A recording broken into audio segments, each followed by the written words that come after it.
우리 제네바 포럼 기자회견을 시작하겠습니다. 오늘은 이제 마지막 기자회견 다부터는 대담 형식으로 하니까 우리 연사님들 이렇게 또 하실 말씀을 좀 가감 없이 이렇게 담대하게 하시리라 기대됩니다. 오늘은 이제 동일하게 우리 젊은 청년분들도 계시고 청소년들도 계시고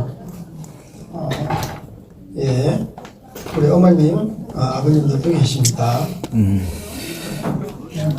제가 최근에 이제 우리 중국 내에 우리 사역자님들하고 이렇게 카톡방처럼 그런 방이 있는데 거기서 함께 사역에 관련돼서 이렇게 논의도 하고 회의도 하고 기도 제목도 나누고 그 내용이 있어요. 이제 시그널이라고 보안이 굉장히 잘 된다고 그러는데 그 시그널 안에도 중국 공안들이 공안보다 좀 높은 것 같아요. 고바오라고 국가보위부,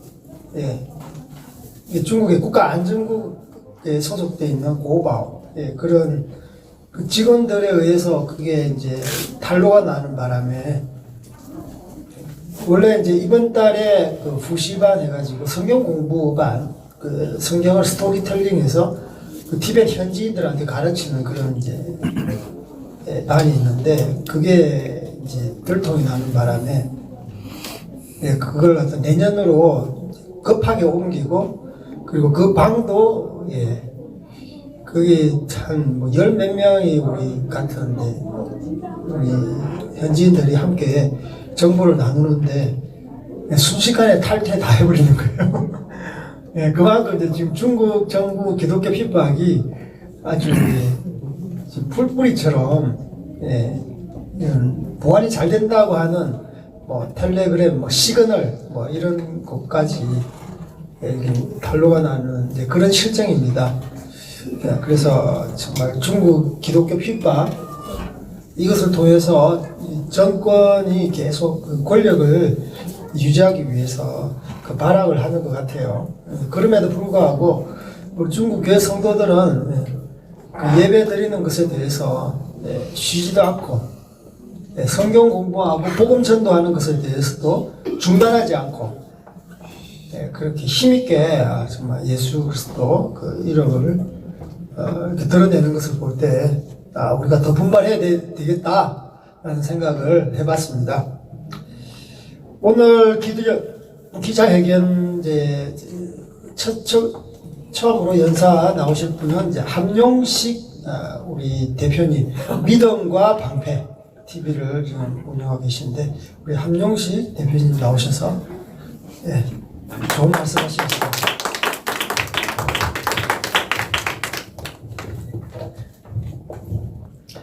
네, 함용식 형제입니다. 오늘은요,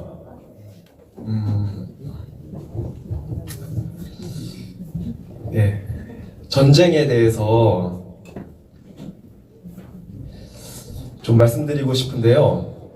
원래 제가 좀 공부를 많이 했던 분야가 공부는 아니고 그냥 제가 취미로 그냥 이렇게 이런저런 책을 읽었던 분야가 이 전쟁사, 이제 군사 분야 이런 쪽이거든요.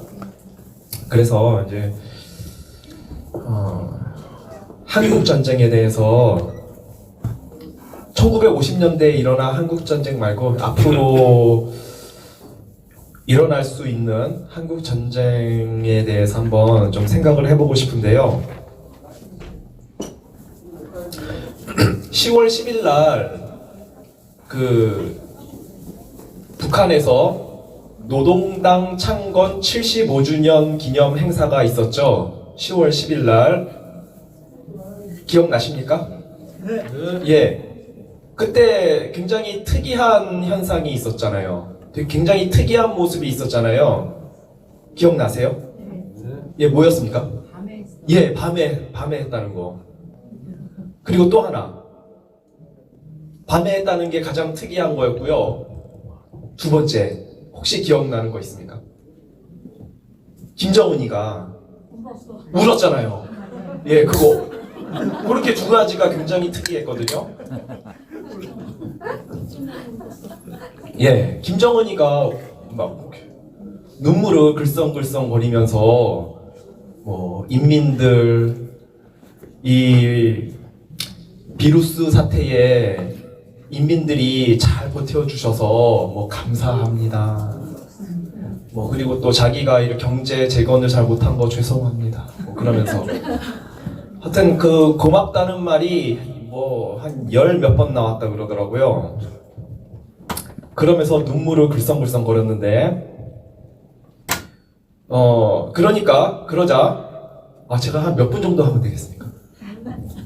조금만 그러면 하겠습니다. 자, 그러자 그 앞에 김일성 광장 앞에 모여 있었던 그 사람들은 평양에 살고 있는 극소수 특권층이죠. 한 10만 명은 아니고 한 2, 3만 명 정도 나와 있었던 것 같은데 그 사람들이 다 울었어요. 김정은이 우니까. 자, 제가 이제 그 모습을 보면서 김정은을 딱 보면서 야, 죄송합니다. 야, 이 새끼 이거 연기 잘한다. 이런 생각이 딱 들었는데요. 자, 김정은이가 왜 밤에 그런 쇼를 했겠습니까? 자, 그날 하늘에서 불꽃이 아주 휘황찬란하게 터뜨려졌고요. 비행기가 지나가면서 불꽃을 막 쏴대고 굉장히 화려한 불꽃이었어요. 우리가 이 밤이 되면은 감성이 굉장히 풍부해지잖아요. 밤이 되면은 낮에는 감성보다는 이성이 더 발동을 하고요. 논리적인 이성이. 밤이 되면 굉장히 감성적이게 되지 않습니까? 김정은이가 그걸 노린 거예요. 밤에 한 번도 북한의 지도자가 인민들을 향해서 눈물을 흘리는 그런 연설을 한 적이 없는데 밤에 이번에 김정은이 처음으로 그렇게 한 거예요. 그러니까 그 앞에 있는 광화문 김일성 광장에 나와 있었던 그 인민들이 다 그냥 눈물바다가 된 겁니다. 김정은이 그걸 노린 거예요.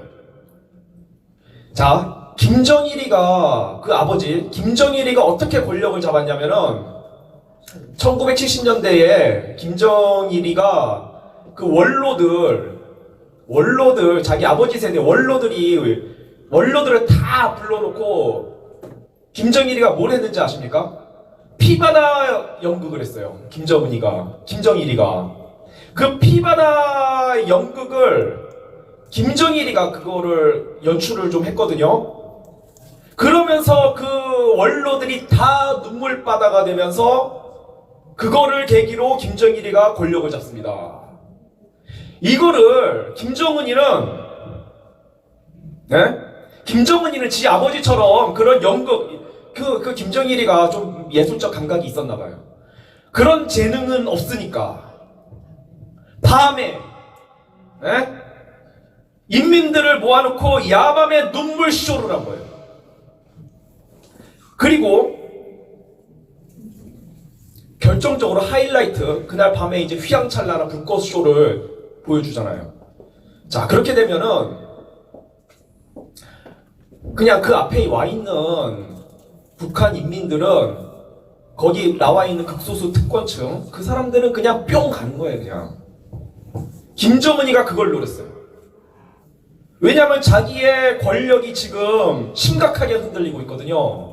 이번에 팬데믹 사태 때문에 중국으로부터의 그 무역량이 70%가 줄어들었다고 합니다. 1919년 대비 70%, 2019년 대비 70%, 2019년도 자체가 이미 미국의 경제 제재가 들어가서 기존 2017년 이전보다 확연히 줄어든 그 경제 상태인데 그거 대비 또 70%가 줄었으니 북한이 버틸 수가 없는 거예요. 김정은이가 버틸 수가 없는 거예요.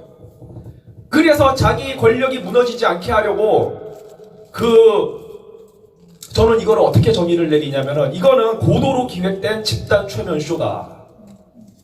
이제 그 생각이 들었는데, 그러니까 인정을 해야 될 게 우리가 김정은이가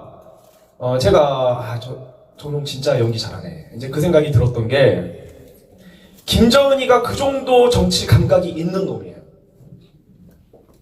자기 권력이 무너질 위기가 오자 눈물 감정 쇼를 할 줄 아는 놈이에요, 김정은이가.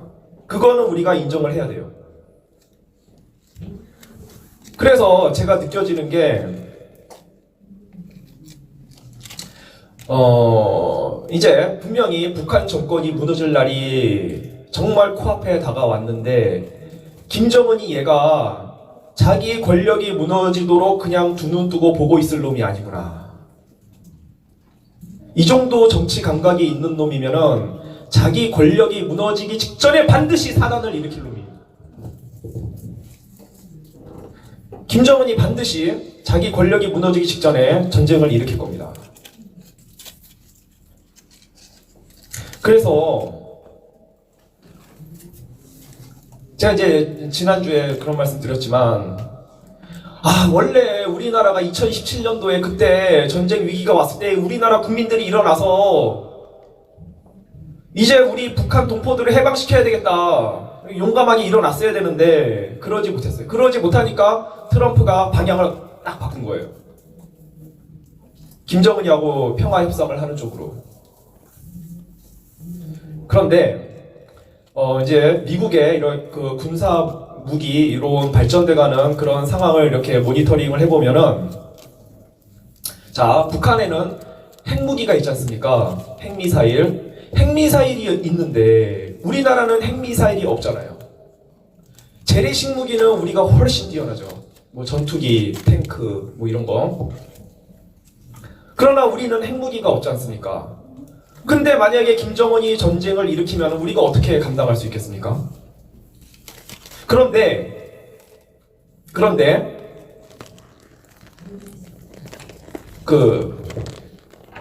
미국의 상원 의원이 톰 코튼이라는 상원 의원이 있어요. 이분이 10월 7일 날 허드슨 연구소하고 이렇게 인터뷰한 그 인터뷰 내용이 있는데 그거를 VOA 미국의 소리 VOA 방송 한국 방송 이제 그거 이제 한국말 뉴스 방송에서 보도한 게 있었는데 이 톰 코튼 상원 의원이 정보위 소속이에요. 미국 그 상원에. 그런데 굉장히 의미심장한 말을 했습니다. 북한의 핵미사일을 막을 수 있는 굉장히 흥미로운 기술적 발전이 그 사이에 있었다. 그 말을 했어요. 북한의 핵미사일을 막을 수 있는 굉장히 흥미로운 기술적 발전이 있었다. 이거는 제가 봤을 때 EMP 무기입니다. EMP 무기. 전자기 펄스 무기. 자, 그 무기인데 작년에 5월 16일에 영국의 데일리 메일에서 보도를 한 기사가 있어요. 작년에 영국의 언론사에서 뭐라고 보도했냐면은 미국 공군의 챔프라는 미사일이 최소한 20기 이상이 실전 배치가 된 것으로 확인이 되었다. 단독 보도로 이제 보도를 했는데 그 챔프라는 무기가 뭐냐면은 바로 EMP 무기거든요. EMP 미사일이에요. 미국이 이걸 실전 배치시킨 거예요. 이 챔프라는 미사일을. 이게 순항 미사일인데 EMP를 터뜨리는 미사일이에요. 원래 EMP는 핵미사일을 터뜨릴 때 EMP 전자기 펄스 현상이 나타나거든요. 핵미사일을 터뜨릴 때 핵미사일을 꽝 터뜨리면은 여기서 감마선이 나와가지고 이 감마선이 공기 중에 있는 원자를 때리면은 이 원자에서 전자들이 튕겨 나와요. 감마선이 그 정도로 강하니까.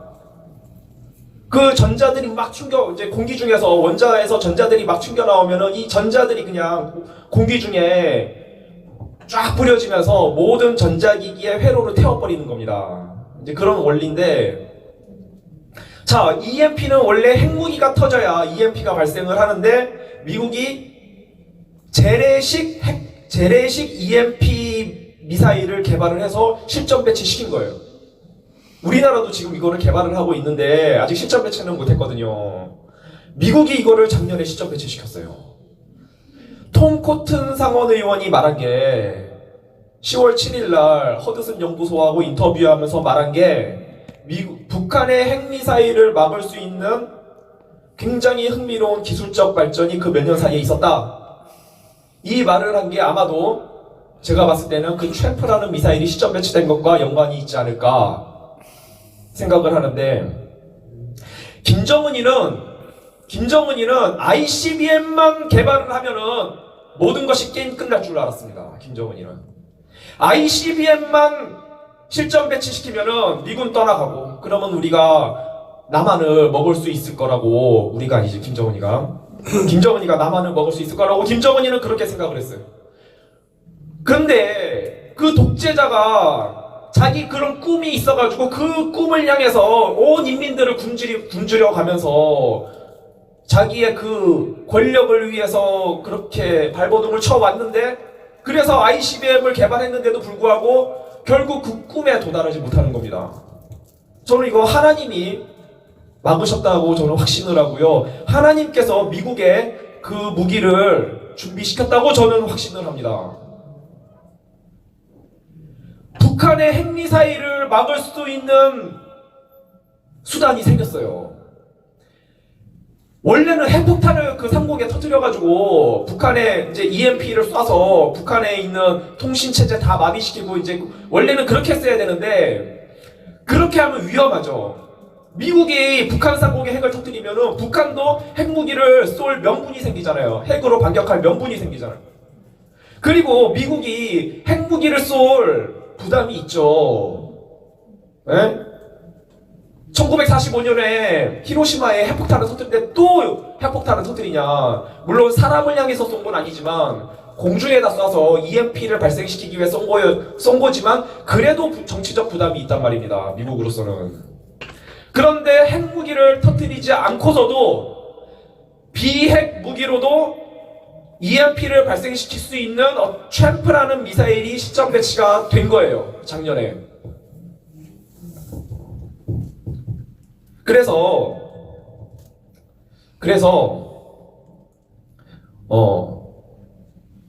우리나라 국민들이 일어나야 된다. 이제는 그 말씀을 꼭 드리고 싶고요.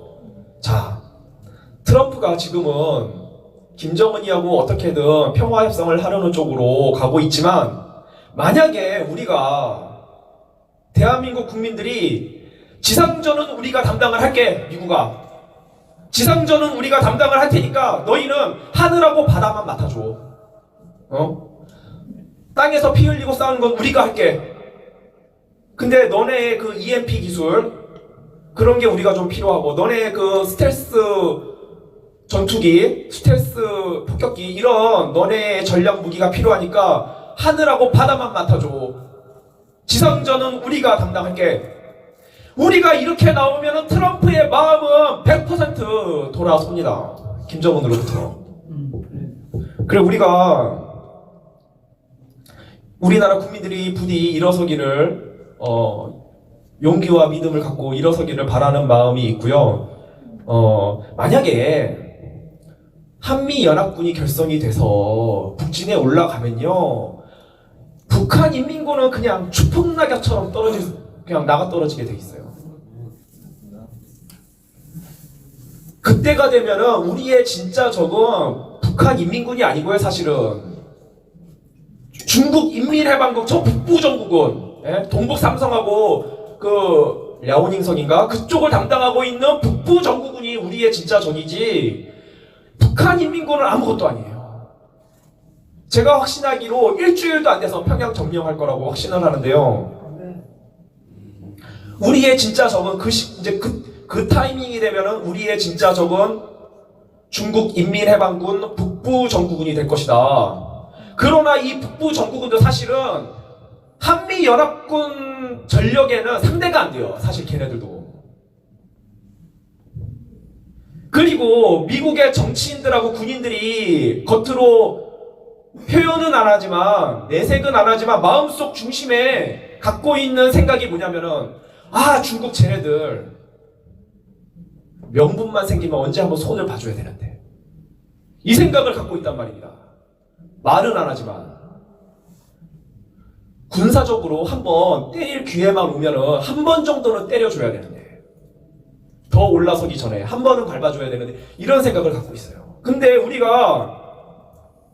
우리 국민들이 용기를 갖고 일어선다면은 트럼프가 아마 빼는 척 하면서도 속으로는 내심 좋아할 겁니다. 내심 좋아할 거예요. 그래서 우리가 지상전을 우리가 담당하겠다고 하면은 트럼프와 그 주변의 펜스, 포페오, 그리고 그 주변의 여러 장군들이 한국 전쟁에 동참을 할 것이라고 저는 확신을 하고, 그렇게 되면은 중국의 간섭 없이 북한과 남한이 통일될 수 있는 정말 역사상 보기 힘든 절호의 기회가 올 것이다. 이제 그런 생각이 듭니다. 그래서 이게 그럼 전쟁을 하자는 얘기냐, 뭐 이렇게 들릴 수도 있는데, 저는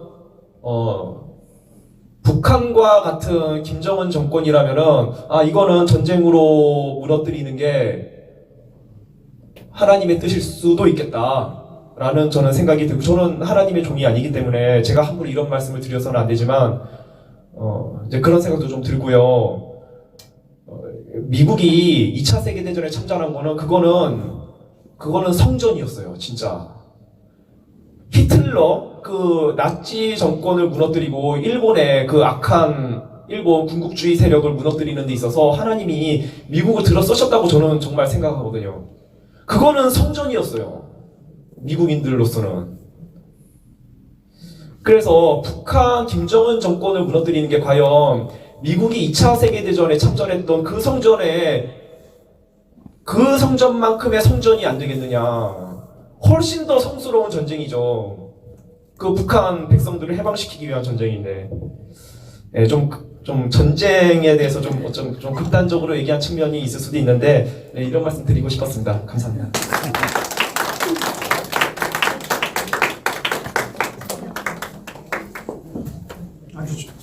아주 좋은 말씀 감사합니다. 전쟁은 진짜 우리가 유비무한 정신으로 준비를 해야 됩니다. 그죠? 평화가 유지되는 게 무엇입니까? 전쟁을 준비하기 때문에 평화가 유지되는 것입니다. 이런 좋은 무기들을 좀 백령도에다가 이 제주도 해군기지에다가 확 설치했으면 좋겠어요. 중국이 너무 힘이 세니까 우리가 완전히 그냥 정부가 친중 정부라서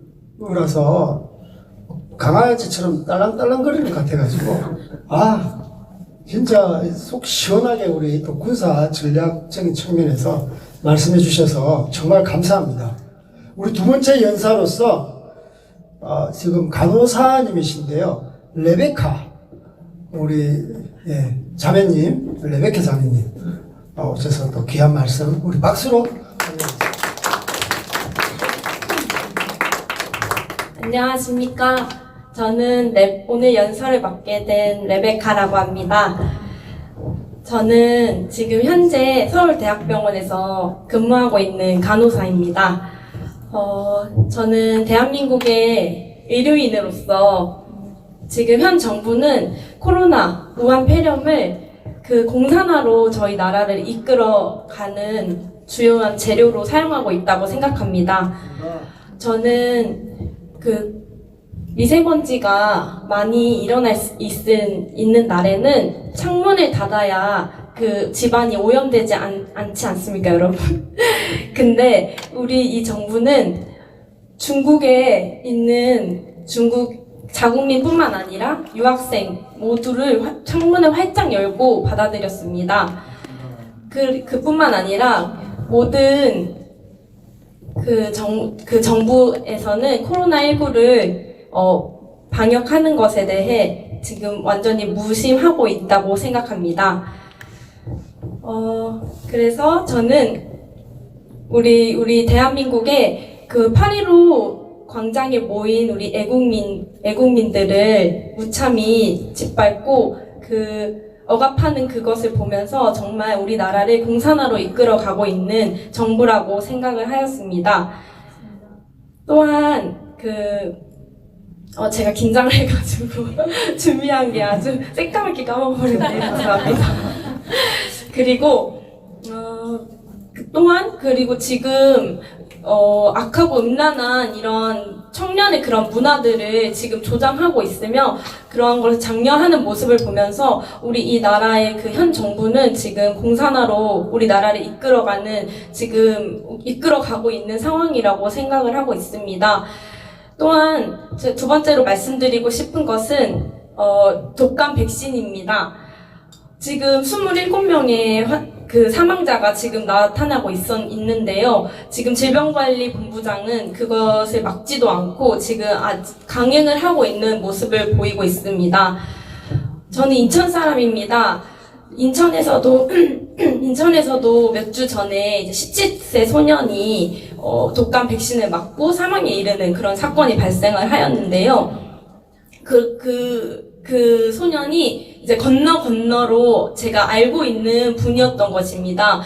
그리고 그 소년은 정말 건강한 소년이었고, 정말 학업에도 열중을 하여서 수시를 모두 입시를 하고, 그 대학의 꿈을 키우면서 기다리고 있는 그런 소년이었는데요. 하루아침에 그런 일이 발생을 하고선, 모든 일이 끝났을 때, 우리 정부는 지금 어떻게 그것을 묻고 있습니까? 그 소년은 독극물을 먹고 자살을 하였다. 이렇게 파묻어버리고 있는 상황입니다. 하지만 여러분, 자살이라는 것은 몇 개월 전부터 이제 사인을 보냅니다. 이제 주변 사람들에게 도움을 요청하고 그런 사인이 있는데, 그 소년이 그 사망에 이른 그 전날에도 CCTV를 확인했을 때 그러한 모습조차 보이지 않았고, 이제 친구들과 잘 어울려 지내는 그런 건강한 모습이었다고 합니다. 어떻게 그렇게 한 생명을 그렇게 자살을 했다는, 그렇게 파묻어버리고 그 가난한 서민의 그런 인권을 아주 무참히 짓밟아버리는 그런 정부의 만행함을 보면서 정말 속히 무너져야 할 정부라고 생각을 합니다. 그리고 저희 나라는 하나님의 헌법으로 세워진 나라입니다.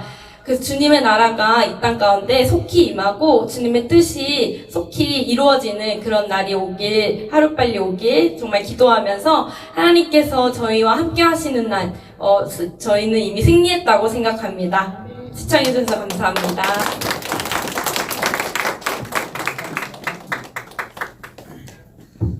감사합니다. 우리 레베카님, 일선에서 간호사 의료계에 종사하시는데, 저는 몰랐네요. 이 청소년이 주사를 받다가 그 독극물에 자살을 한 것으로 이렇게 덮어 씌우는 거. 정말, 자그마한 인생을 그렇게 그냥 매도해버리고, 이 정부는 정말 인권에 대해서는 전혀 아랑곳하지 않고, 그렇게 자신의 어떤 집권을 위해서 그렇게 뭉개버리는, 정말 규탄해야 됩니다.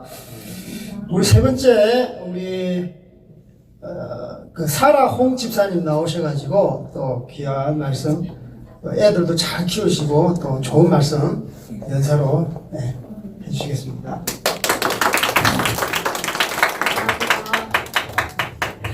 저는 어제 이동욱 TV를 보고 많이 흥분이 돼서 제가 혹시 발언하다 흥분할까 적어왔습니다. 네. 오늘 권력을 이용해서 죄 없는 국민들을 고발하고 길들이는 헌 정권에 대해 이야기하고자 합니다.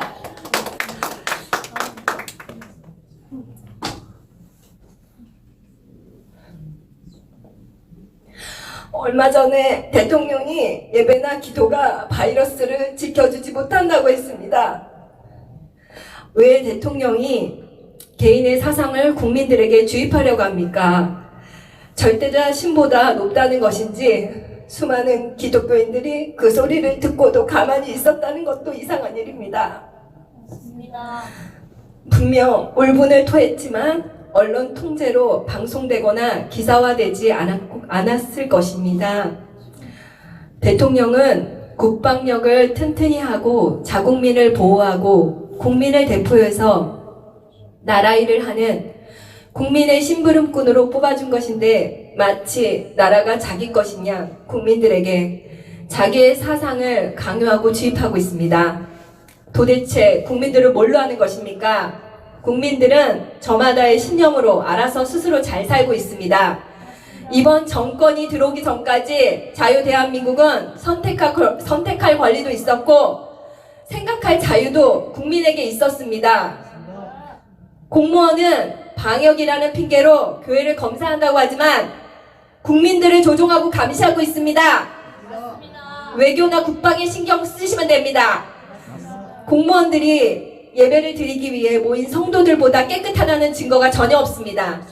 그런데 왜 우리가 코로나가 있을지도 모르는 사람들을 깨끗하고 수천만 원 공기정화시설을 갖춘 예배당에 침입하는 것을 허락해줘야 합니까? 우리 교인들은 술, 담배도 안 하고 예배가 있는 전날부터 예배를 정성 들여 준비해서 몸과 마음이 깨끗한 상태로 예배당에 나옵니다. 목사님들은 성도들과 모여서 온 정성을 다해 예배드리는 것이 사명입니다. 그런 분들에게 코로나를 핑계로 예배는 금지하면서 외식 쿠폰, 여행 쿠폰 발행해서 외식이나 여행업의 영업권을 보장한다면 목사님들에게도 예배드릴 권리를 보장해줘야 하는 것이 당연한 일 아닙니까? 맞습니다. 그리고 10월 9일날 광화문에 차벽 세우면서까지 코로나 위험하다고 그렇게 하면서 이틀 후에 10월 11일에 거리두기 완화를 전격 시행합니까? 원칙도 논리도 없는 정책입니다. 이러니 국민들이 정부를 불신하는 것입니다. 맞습니다. 외식업이나 여행업을 지원하는 것이 잘못되었다는 것이 아닙니다. 이 정권이 코로나 예방이 정말 목적이라면 헌법에 보장되어 있는 예배권을 보장해야 합니다. 맞습니다.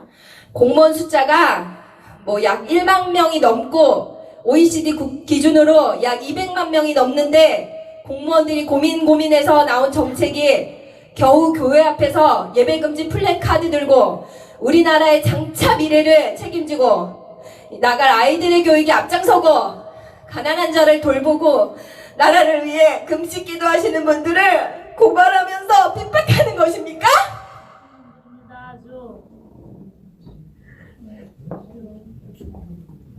진짜 공무원이 수십만 명인데 100만 명인데 정작 고작 생각하는 것이 예배 금지밖에 없습니까? 그러라고 우리의 혈세로 월급 주는 것이 아닙니다. 결과적으로 이 교회에서 코로나 환자가 단 한 명도 나오지 않았습니다. 그럼 된 거 아닙니까? 공무원들이 내세운 목표가 달성된 거 아닙니까? 심지어는 나라의 도움 하나 없이 스스로 코로나를 이겨내고 있습니다.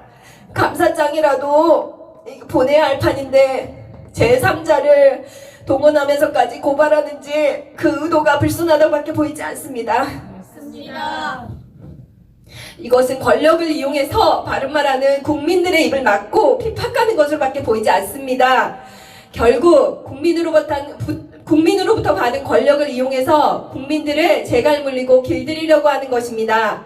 잊지 마십시오. 당신들의 권력은 국민으로부터 나왔고 월급 또한 국민의 혈세입니다. 이런 말이 있습니다. 멍청한 간부가 적군보다 더 무섭다. 이런 말이 있습니다. 그 나라가 국민을 위하지 않으니 국민의 삶이 팍팍하고 피곤합니다. 당신들의 권력을 위해 일하지 말고 국민들을 위해 일하십시오. 들어주셔서 감사합니다.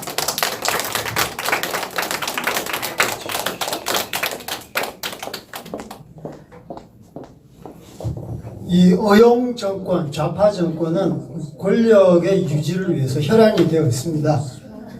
예, 그 문재인 씨가 국회에서 뭐 연설을 할 때 얼마나 무서웠던지 그 무장한 그 호위병들을 국회 안에 들리고 또 국회 그 위에 뭡니까 지붕 쪽에 기관총까지 설치를 해가지고 그게 다 유튜브 사진에 찍혔습니다.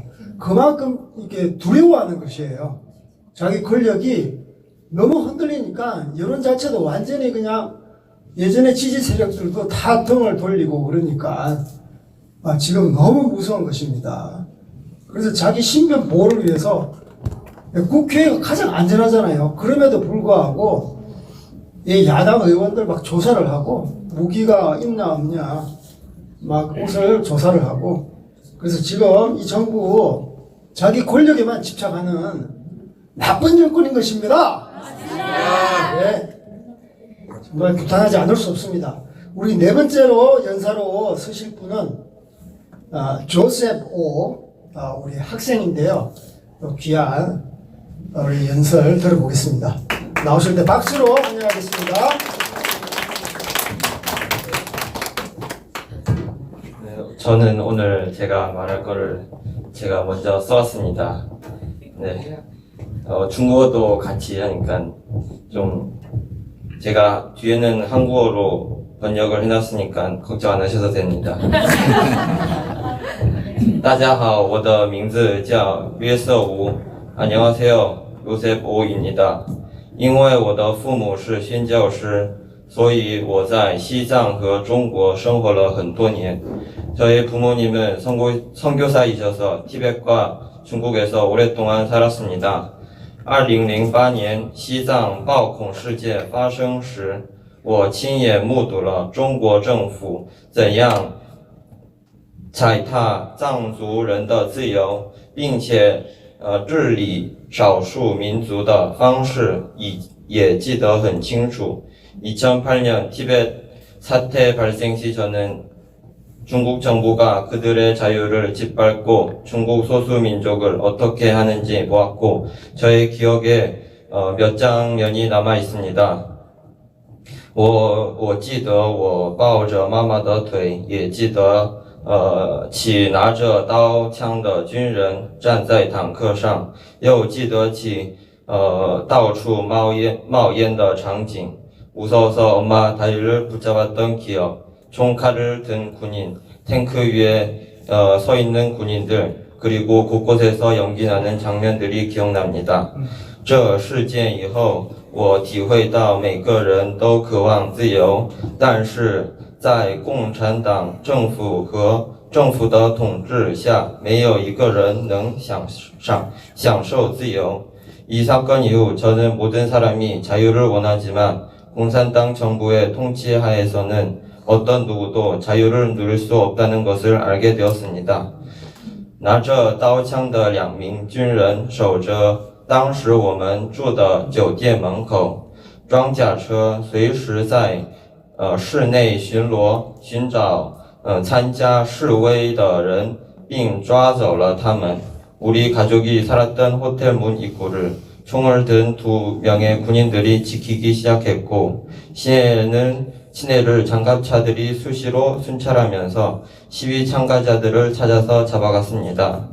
一位跟我们在一起的韩国宣教师被任务为是汉族，被示威者扔的石头砸伤了头，流了很多血，来到了我们家里。 저희와 함께 있었던 한국 선생님 한 분은 중국인으로 오인받아 시위자들이 던진 돌에 맞아 다쳐서 피가 많이 흘렀고 엄마가 치료해주고 우리 집에서 오랫동안 있었습니다. 为了拍摄示威者，所以每个小区设置了监控，也在电视和播放，强迫他们的自首。 시내와 동네마다 설치한 CCTV로 시위자들을 찍었는지 방송으로 자수를 권하였습니다. 我们随时受到监视，第一次看到了枪，也第一次看到了许多拿着枪的军人，当时非常害怕。 저희도 수시로 감시를 받으며 살았습니다. 처음으로 총을 든 수많은 군인들을 보면서 무서워했습니다.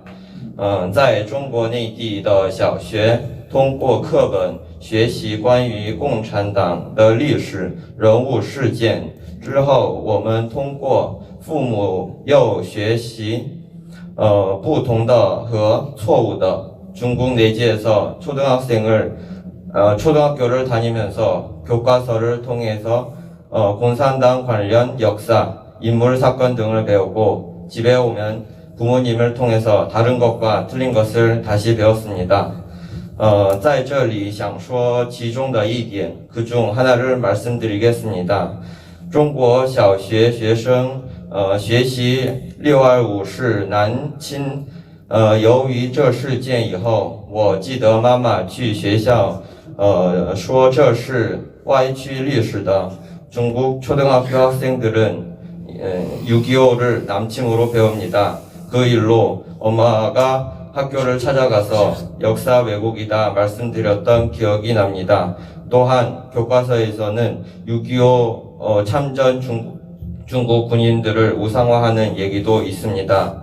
2年前我们被驱逐出境之前，在父母不在的情况下，警察擅自进入我们的家，审问了我们3兄妹关于父母、教会等事情。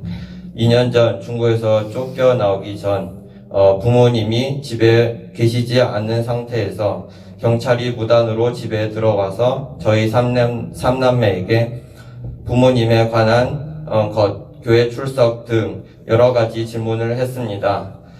那时以后，警察重新找上家门，然后警察又来调查了几次，最后召唤我的父母到国家保卫局去调查。 그런 후 경찰이 다시 찾아왔고 조사에 가기를 몇 차례 한 후 결국에 국가보안보위국에서 부모님을 불러가서 조사를 했습니다. 中国警察也来到教堂除掉圣经、主导文和使徒信经. 중국 경찰이 교회에도 와서 성경책과 걸어둔 주기도문, 사도신경을 철거하게 하였습니다.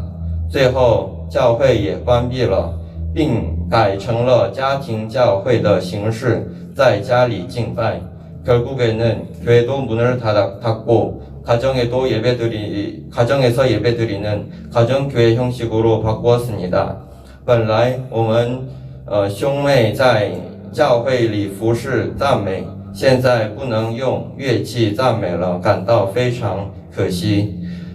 저희 남매가 교회에서 찬양대로 섬겼는데 이제 악기로 찬양을 들을 수 없게 되어서 정말 안타까웠습니다.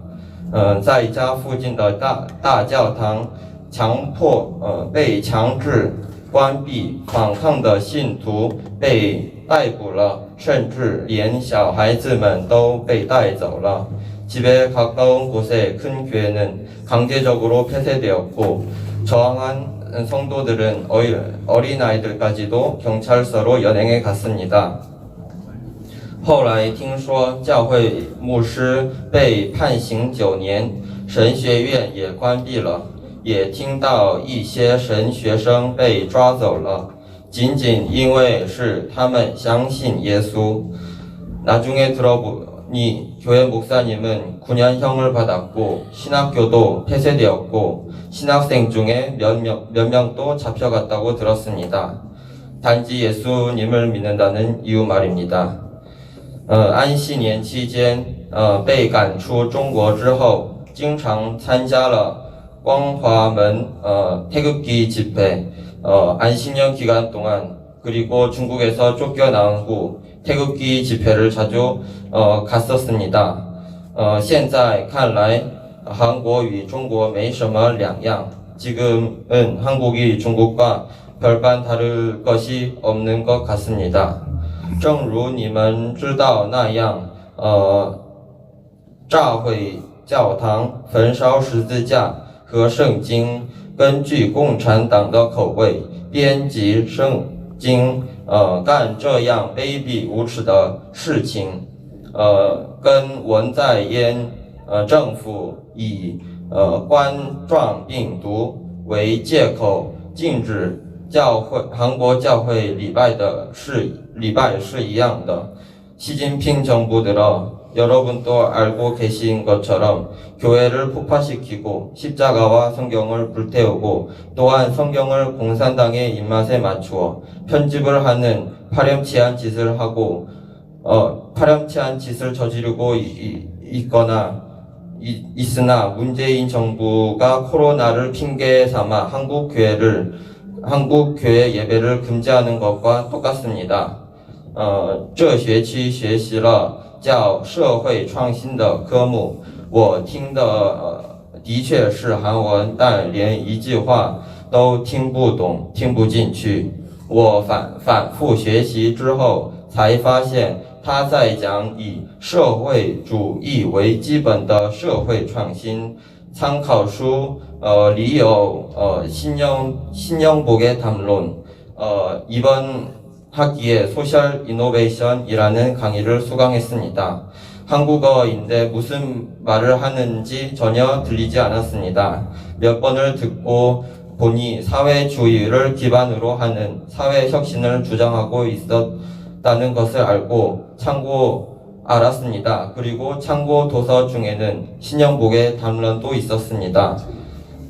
内容中只提到其中一点，是应打破传统范式，与下方的联合，就是说要与穷人和弱者联合抵抗，并用烛光革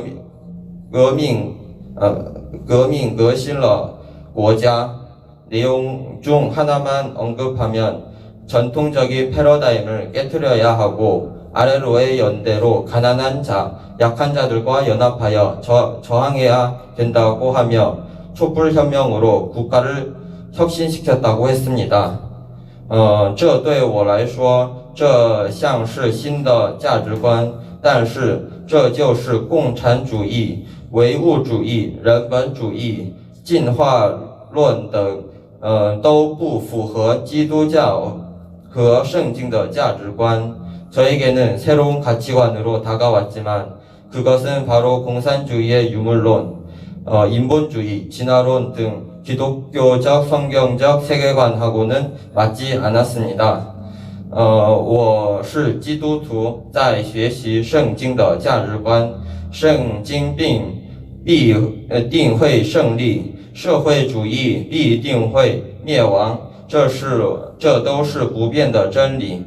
我们为即将到来的胜利战斗吧。 저는 그리스도인입니다. 성경적 세계관으로 공부하고 있습니다. 하나님의 말씀은 반드시 승리할 것이고 사회주의 사상은 무너지는 것이 불변의 진리입니다. 우리 모두 다가올 승리를 위해 포기하지 말고 끝까지 싸워갑시다. 감사합니다.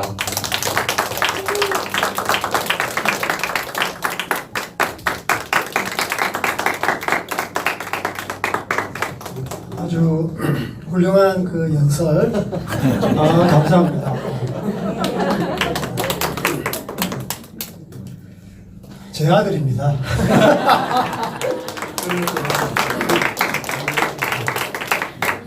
중국 발음이 저보다 훨씬 낫습니다. 중국어를 좀 하면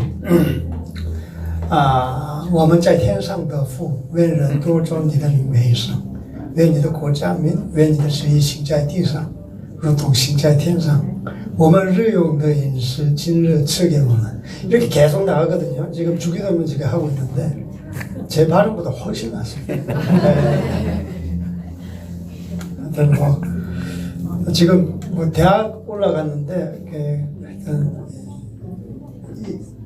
혁신, 이노베이션에 대해서 배우는데 거의 좌파적인 그런 정신 쇠뇌 교수들도 다 이게 좌경화돼 가지고 이 추천 도서, 이 교재 다 이렇게 사회를 변혁시키고 또 전통적인 이 가치, 질서를 깨는 그런 식으로 교육을 하고 있는 거예요. 또 중국에서 그 역사를 왜곡하는 것, 요즘 큰 이슈가 되고 있잖아요. 예, 6.25가 예, 남침이다, 북침이 아니다. 그래서 그들의 그 6.25 전쟁을 항미 원조라고 그래요. 예, 원조 항미, 항미 원조. 미국의 그 저항하고 조선, 예, 북조선을 갖다가 돕는 그런 전쟁이다. 항미 원조. 예, 그것도 이 전 세계의 역사가 공이 이제, 예, 이 북침이다. 북쪽에서 남쪽을 침입했다. 그게 이제 정석인데, 그걸 완전히 시진핑 정부가 이 공식적인 석상에서 그렇게 이야기를 하잖아요. 예. 하여튼 감사합니다. 우리 다섯 번째 우리 연사는 배다니엘 우리 청소년님 나오셔서 또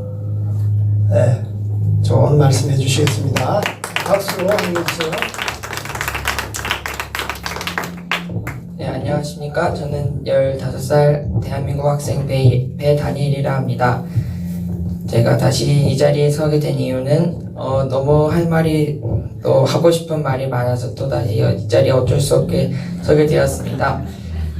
제가 10월 10일 날 광화문 교보문고에 갔었는데요. 거기서 부정선거를 외치고 계시는 어떤 노인분 한 분이 계셨습니다. 근데 그분이랑 어느 길거리 그냥 지나가시는 아저씨랑 싸우고 계시는 거예요. 그래가지고 저희 어머니께서 그 싸우시는 그 길거리 지나가시다가 싸우시는 그 아저씨한테 왜 싸우시냐, 왜 화나셨냐 물어보니까 저 부정선거 외치는 사람들이 문재인이 빨갱이라고 한다고 화가 나신 상태인 거예요. 그래서 저희 어머니께서 문재인 빨갱이 맞아요? 이렇게 말씀하시니까 우리 보고 빨갱이래요, 그 아저씨가. 그래서 문재인이 빨갱이라고 생각하지 않는 사람이 진짜 있구나 해서 충격을 먹었어요. 그래서 간단하게 두 가지 왜 문재인이 공산주의냐, 공산 빨갱이냐 하는 이유가 수두룩백백합니다. 그러나 시간 관계상 두 가지만 잠깐 얘기하고 다음으로 넘어가겠습니다. 첫 번째, 왜 문재인이 빨갱이냐.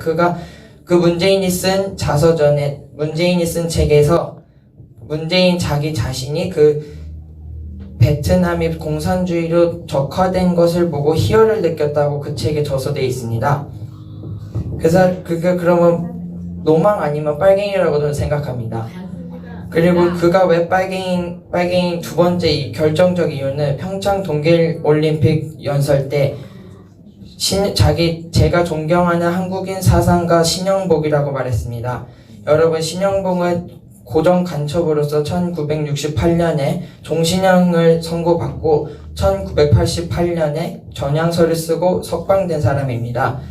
좌파 중에 좌파고 간첩 중에 간첩인 그 사람을 왜 어떻게 존경한다고 말할 수 있겠습니까? 그게 결정적인 공산 빨갱이라는 증거 아니겠습니까? 문재인은 공산주의자 신영복을 존경하지만 제가 존경하는 미국의 사상가 헨리 데이빗 소로라는 사람이 있습니다. 18세기에 사셨던 분인데 그분은 that is the best government that which governs least. 가장 적게 다스리는 정부, 그러니까 가장 적게 간섭하고 백성들이 알아서 살게 하는 정부가 최고의 정부이다. 저는 이 말에 100% 동의합니다. 제가 지금 마스크 안 쓰고 왔는데요. 마스크 쓰라 말라 이거는 당신들이 할 수 없는 거예요. 우리의 자유입니다. 우리의 의사 결정에 따라 다른 겁니다. 트럼프가 이번 선거 유세 때 이런 말을 했습니다. 마스크를 쓰든 안 쓰든 우리의 자유입니다. 그러나 우리는 여전히 보스이신 하나님의 도움이 필요합니다. 라고 말했습니다. 저는 그 말에 정말 100% 전적으로 동의를 합니다.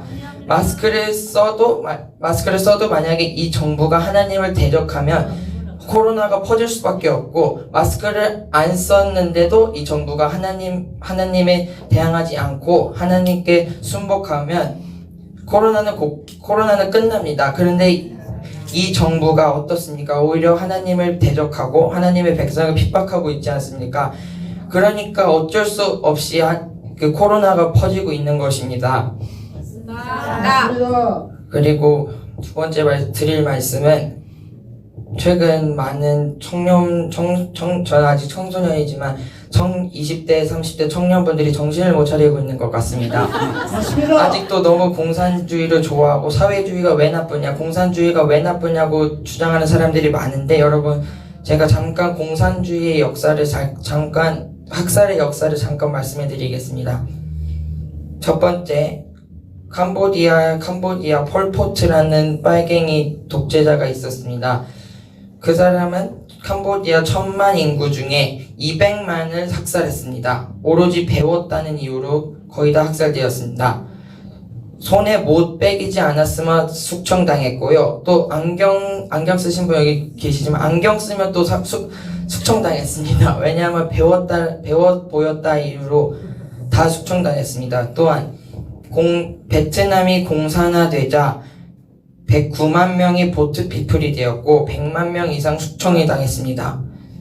또한 마오쩌둥 통치 기간 동안 중국 인민이 5,200만이 목숨을 잃었습니다.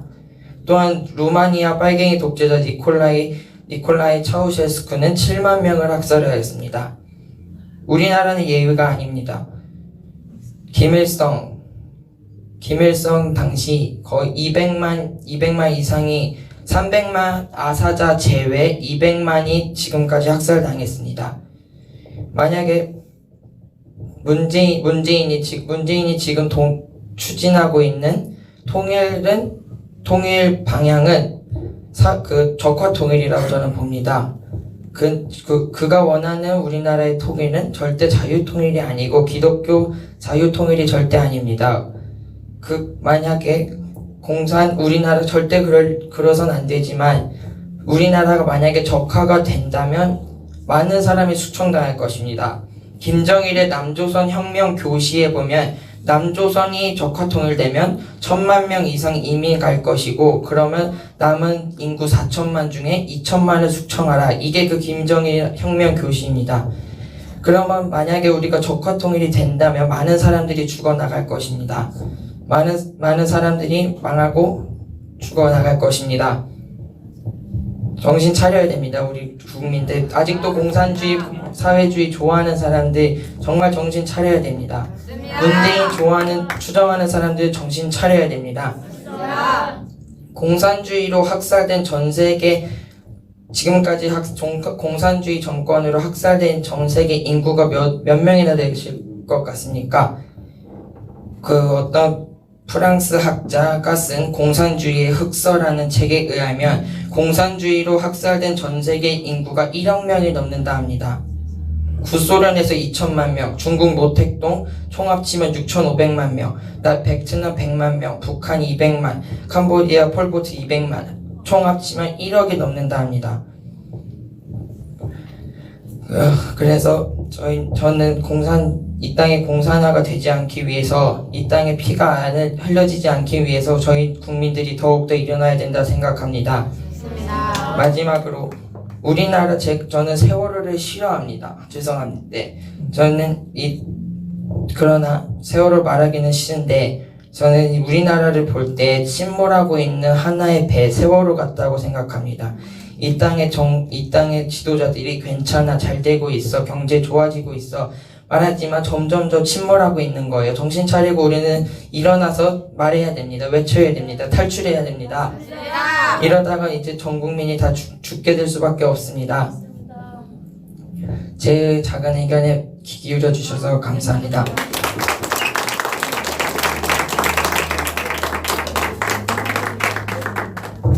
우리 청소년의 정말 올바른 외침 정신 차려야 됩니다. 예, 정신을 차려야 되는 거예요. 아까 그 문화를 통해서 이 땅 가운데 그 사탕 문화가 지배합니다. 그 사탕 문화가 무엇입니까? 청소년들에게 그 환각적인 그런 상태를 통해서 중독시키는 거예요. 제대로 어떤 분별력을 못하게 하고 예, 온갖 사회주의적인 그 인간 중심적인 그런 문화가 우리 청소년들, 우리 젊은 세대 가운데 이게 자욱하게 깔려 있는 것을 보게 되는 것이에요. 그래서 지금 젊은이들, 어르신들이 젊은이들을 볼 때, 저게 뇌가 없다. 생각을 못 하는 것 같다. 예, 관심도 없을 뿐더러, 예. 그래서 이 나라, 이 민족, 정말 우리 다음 세대에 물려줘야 되는데, 우리 정말 정신 차려서 하나님 앞에 좀 바로 서시기를 원합니다. 아멘. 예. 우리 다음 연사님은 이제 배모세, 배모세 아버님, 네, 나오세요. 모세만. 네. 아버님 나오세요.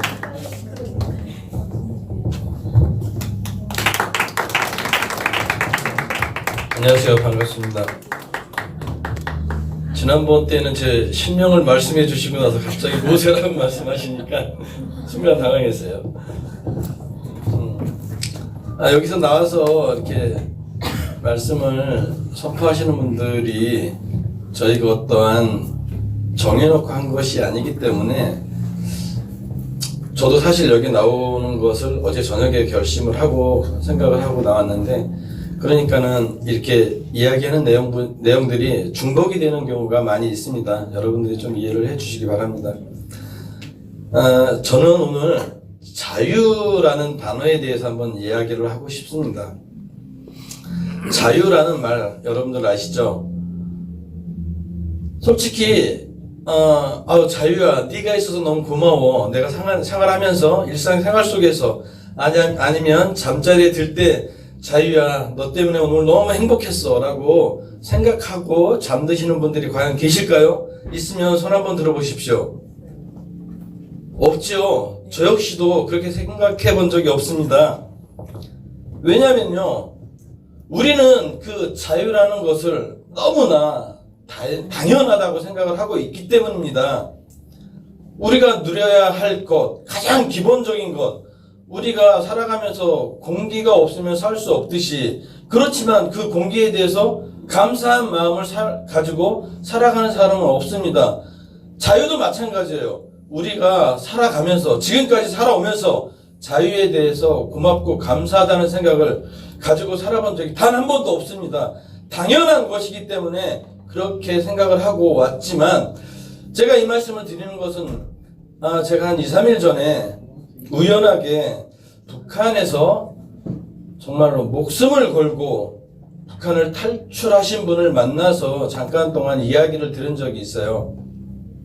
어떤 내용이냐, 정말로 북한에서는 어려서부터 김일성부터 김정일, 김정은 어려서부터 세뇌 교육을 시키는데, 정말로 얘네들은 어려서부터도 무지개를 타고 놀았고 또 백두산 호랑이를 맨손으로 때려잡았다고 합니다. 그 얘기를 들었을 때 그럴 수도 있겠구나. 그 말이 자라면서 머리에 박히면 김일성, 김정은, 김정일 얘네들이 신격화가 될 수가 있겠구나라는 생각이 제가 들더라고요. 우리는 어떻게 그런 말을 믿을 수가 있지라고 생각을 하지만 그 사람들은 그럴 수가 있다고 생각이 들기 시작했습니다. 그래서 그 사람들은 본인들이 아무리 힘들고 어렵고 배고픔에 시달리면서 살아도 김정은 그놈들을 위해서 이 한 몸 부서져라 일하면서 먹을 것을 갖다 바치지만, 그 사람들은 본인들이 가장 이 지구상에서 행복하고 잘 살고 있다고 생각을 하고 있답니다. 참 어처구니가 없는 현상입니다. 왜냐하면 그들이 그렇게 세뇌를 받고 다른 나라, 남한 사람, 온 세계 사람들은 정말로 못 먹고 굶주려서 죽어가는 사람들이 태반이라고 그렇게 교육을 받고 있다 보니까 그나마 이렇게 살고 있는 것도 저 김정은이 때문에 먹고 살고 있다고 생각을 하니까 그것이 위안이 된다고 합니다. 하지만 우연치 않게 다른 나라를 잠깐 다녀온 사람의 말을 듣고 나서 그 상상이 깨졌다고 해요. 그러면 나도 한번 밖에 나가서 살아봐야겠다. 위대한 김일성 동지라든지 뭐 민족의 태양이라고 숭배했던 그 인간들을 벗어나서 이 자유 대한민국으로 목숨을 걸고 일단 넘어왔어요.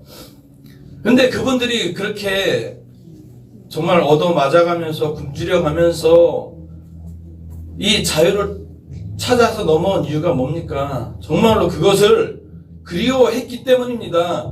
그렇게 누리고 싶었던 것입니다. 그 자유를 자기는 이 한 목숨 죽어서라도 바꾸고 싶은 마음이 간절한 마음 때문에 넘어왔습니다. 그래서 지금은 그 자유를 느끼면서 너무너무 행복하다고 말씀을 하십니다. 하지만은 저희들은 그러한 내용들을 너무 까맣게 잊어버리고 살아가고 있습니다. 그런 이야기를 들을 때마다 현 문재인 정권이 우리 국민들을 세뇌시키고 있다고 저는 생각이 들었어요. 그것을 나뿐만이 아니라 여기에 계신 분들 또한 아니면 온 국민들이 그것을 깨달아야 된다고 생각합니다. 어려서부터 그러한 교육이 주입이 되면 그 말이 맞는 것이고 또 그렇게 될 거라고 생각을 하고 있기 때문에 그것을 막아줘야 돼요. 누군가는 그게 아니라고 얘기를 해줘야 합니다. 얼마 전에 정말로 안타까운 일들이 요즘 너무나 많이 발생이 되고 있어요.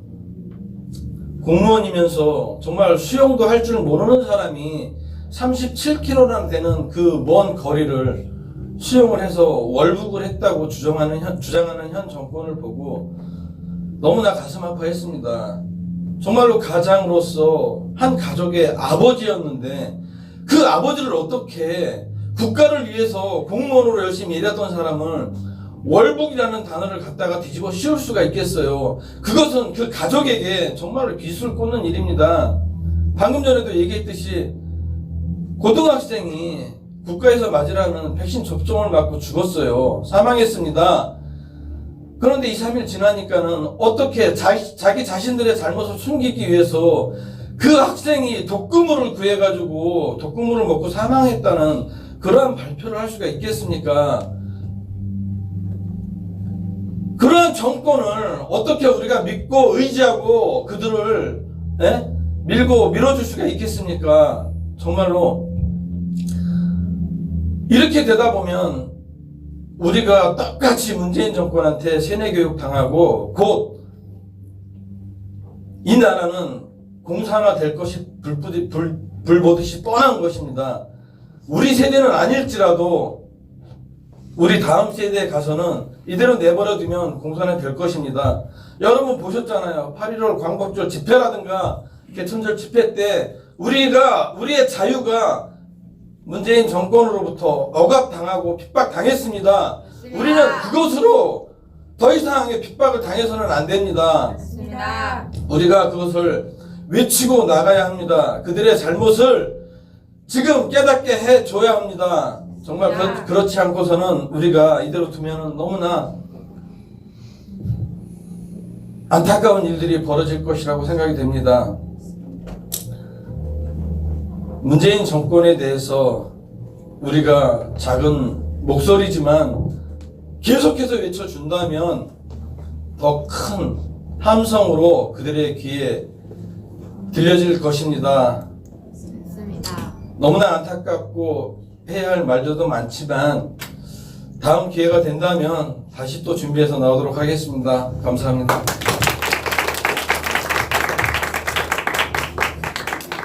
아버님의 애가 타는 목소리, 이 문재인 정권 정신 차려야 됩니다.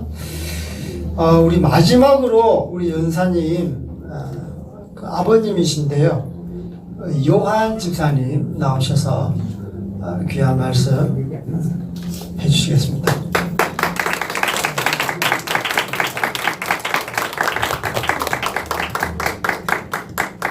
안녕하세요, 요한입니다. 우리 아들이 요한인데 제가 요한으로 요한이라니까 아들이 왜 아빠도 요한이야? 원래 그 이름을 한 족속에서 이름이 있으면 그 이름을 계속 내려와서 썼어요. 성경에 그런 얘기 있죠. 니네 집안에는 왜 그런 이름이 없는데 그런 이름을 쓰려고 하냐? 그런 얘기가 있어요. 그것처럼 그 집안에 있던 이름들은 계속되도록 이렇게 이어서 쓰기도 합니다. 그래서 저도 이제 요한이라고 했고요. 제가 말씀드리고 싶은 거는 제가 뭐 미리 준비해서 뭐 이렇게 온 게 아니에요. 그래서 지나가고 있는데 말씀 좀 하시겠습니까? 그래서 역시 내 인생처럼 역시 즉흥. 제 인생이 항상 즉흥이었거든요. 근데 그런 인생을 살아오면서도 하나님께 더 감사해요. 그런 인생을 살았는데도 항상 하나님께서 항상 붙잡아 주셨기 때문에 제 인생이 저는 제가 봤을 때는 아름답습니다. 그리고 제가 여기 나와서 이제 드리고 싶었던 말씀은 제가 하도 요즘에 그 자유민주주의, 그 사회주의, 공산주의 이런 말들을 많이 듣잖아요. 그래서 제가 제일 싫어하는 공부를 한번 해봤어요. 사회주의라는 걸 찾아보고, 공산주의라는 걸 찾아보고, 자유민주주의라는 걸 찾아보고. 근데 그 결론이 그거더라고요. 공산주의는 이제 역사적으로 지금 이제 실패했다는 거를 많이 사람들이 갖고 있어요. 근데 그래서 사회주의라는 말이 이렇게 사람들한테 좀 생소하지만 새롭게 다가왔죠. 왜 그랬을까요? 민주주의에도 지쳤어요. 하도 헤쳐먹으니까. 그리고 공산주의는 실패했고, 근데 사회주의 뭔가 좀 새롭거든. 그래서 사람들이 사회주의 좋은가 보다. 그리고 유럽에 있는 사회주의 나라들이 잘한대요. 그런 소문이 막 들어서 그런 거에 관심 없는 사람들도 많이 그런 걸 들었어요. 근데 사회주의에 대한 실체는 잘 몰랐던 겁니다. 사회주의는 공산주의의 약한 표현이라고 생각하시면 돼요. 네. 그래서 사회주의가 왜 공산주의냐? 결국은 공산주의나 사회주의나 정부에서 모든 것을 가지고 내가 공평하게 줄게 라는 겁니다. 이게 공산주의하고 일맥상통하죠. 그래서 지금 우리 문재인 대통령께서도 그거 주장하시는 거예요. 그 정부가 우리한테 세금을 많이 내라. 내가 세금을 많이 거둘게. 그래서 너희들한테 잘 나눠줄게. 긴급자금 이렇게 주잖니? 그 긴급자금을 왜 주게 됐어요? 이 사람들이 통제해서 주게 된 거예요. 근데 자기네들이 이제 주니까 나한테 고마워해라. 이거 좋은 거야. 사회주의는 좋은 거야. 근데 우리가 그 세금을 받아서 살아가는 거 이거를 공짜처럼 느끼고 정부에서 잘하는 거야. 정말 내 돈 많이 안 쓰고 정부에서 이렇게 혜택을 많이 주니까 정부의 통 많이 받으니까 이게 좋은 나라가 된 거야. 큰일 난 일입니다. 이게 왜냐하면은 진리라는 게 있어요. 하나님 말씀 진리죠. 진리의 말씀에는 세상에 공짜가 없다라는 겁니다. 다른 표현으로 일하지 않는 자는 먹지도 말라는 겁니다. 네. 이 공짜라는 거는 결국 없어요. 주면은 그만큼 가져갑니다. 그리고 결정적인 문제가 뭐냐? 이 사람들은 우리가 좀 많이 내고, 미국도 많이 걷잖아. 많이 내고 잘 나눠주면 되지. 안 그렇습니다. 위험한 발상이에요. 왜? 갖게 되면요, 권력을 갖게 되잖아요. 내가 나눠주는 사람 입장이 되잖아요. 그럼 이 사람 그 권력을 놓지 않습니다. 공산주의의 실패가 어디 있는지 아십니까? 똑같이 일하니까 내가 열심히 하루 빠지게 일을 하냐, 똑같이 일하고 똑같이 나눠오는데 여기에 있는 거 아니에요. 결정적인 것은 그 공산주의 권력을 놓지 않는 데서 있습니다. 그러기 위해서 그 많은 사람들을 죽여가면서 권력을 이어가는 거예요. 그래서 위험한 겁니다. 그래서 우리나라 사람들이 이 공짜라는 거, 사회주의가 좋다라는 거 이런 개념을 좀 벗어났으면 좋겠어요. 좀 실제로 좀 바로 알았으면 좋겠어요. 진리 말씀을 좀 받아들이세요. 진리의 말씀을 일하지 않는 자는 먹지도 말라.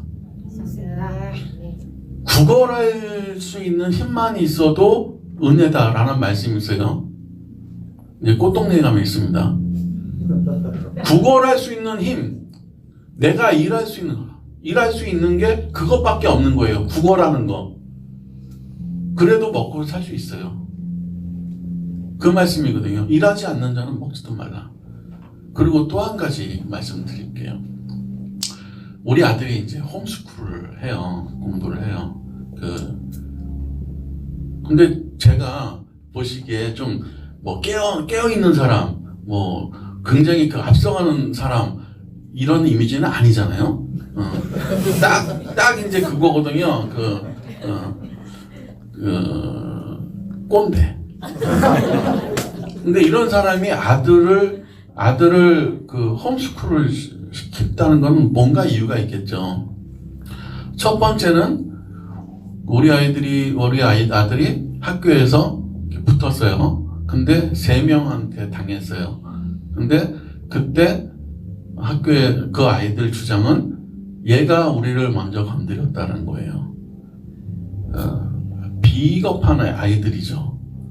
숫자가 더 많은데 학교에는 요즘 너무 좋아졌습니다. CCTV 다 있어요.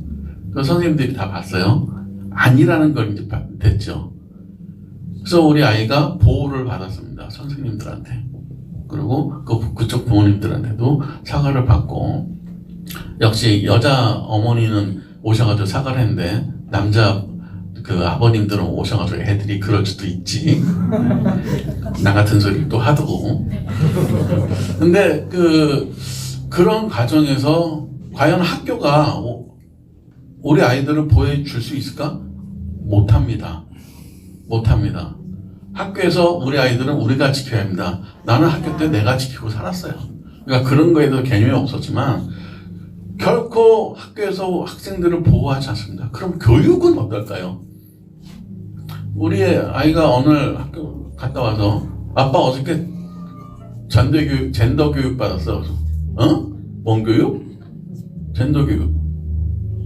뭐야? 우리가 받을 때는 그것이 성교육입니다. 남자가 있고 여자가 있고 이 사람들이 만나서 결혼하면은 어떤 관계를 통해서 아이가 태어나고 이런 교육을 받았어요. 그게 이제 성교육인데 젠더 교육을 받았대요. 그래서 그 얘기를 듣고 너무 좀 안 좋은 얘기들이 있었어요. 그 교육을 하는 선생님이.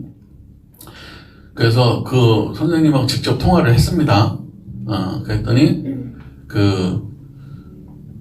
사회적인 성을 얘기한 거래요.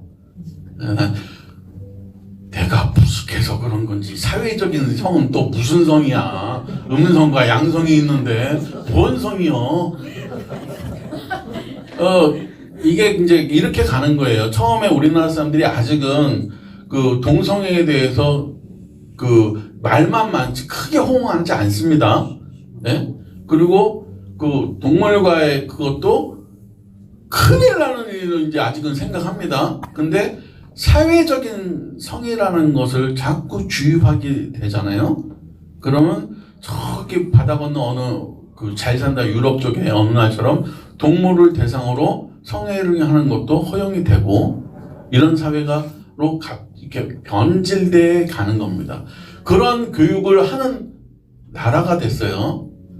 그게 이제 종교적 얘기까지 가는데 그것까지는 그만하고 그럼 이런 교육을 받아가면서 내가 우리 아이들이 이런 학교를 다녀야 되나? 아니죠. 그래서 정말 고급스러운 교육을 해야겠다. 그게 홈스쿨입니다. 성경에 학교 지어가지고 가르쳤다는 얘기 있습니까? 없습니다. 네. 학교는 왜 생겼을까요? 산업혁명으로 부모들이 일을 하니까 애들만 집에 있게 되죠. 그러면 부모들이 일을 하려고 하지 않겠죠. 그래서 부모들을 일시키려고 자본가들이 그러면 니네 애들 우리가 보호해줄게. 해서 유리로 만든 이런 그 방에 이렇게 넣어놨어요. 그래서 한 클래스라고 그랬죠. 예, 그래서 그 말이 그렇게 시작된 거예요. 그래서 이 아이들을 돌봐주니까 그 부모, 노동자들이 가서 일을 하게 된 겁니다. 예, 그래서 학교라는 게 이제 시작이 된 거예요. 그렇게. 근데 이 학교라는 거를 그 자본가들이, 정치가들이 어떻게 이용합니까? 사상을 넣습니다. 말 잘 들어.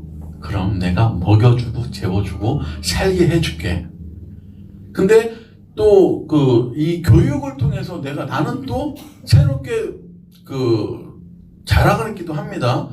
배우지 않으면 어떻게 내가 컴퓨터도 배워야 되고 영어도 배워야 되고 다 배워야 되는데, 그러면은 고급 교육이라는 것은 내가 집에서 스스로 해 나가는 겁니다.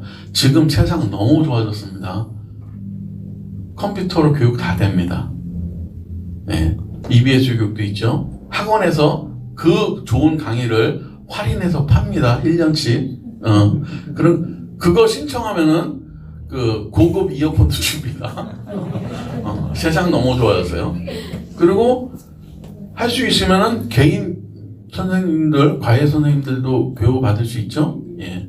그리고 정말 중요한 교육은 이 어떤 그 학문을 이렇게 익혀나가는 교육이 아니에요. 정말 고급 교육은요, 우리 아이들이 하나님의 말씀으로 그 가슴을 채워나가는 겁니다.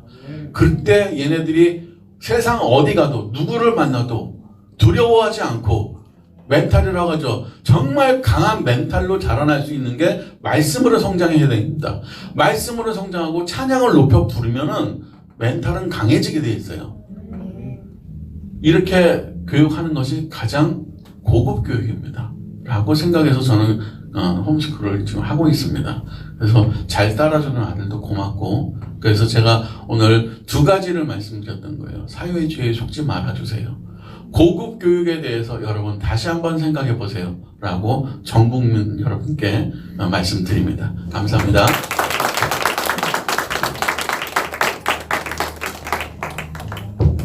아버님 나오셔서 귀한 말씀 감사합니다. 네, 공산주의 그리고 품위 있는 교육에 대해서 말씀해 주셨습니다.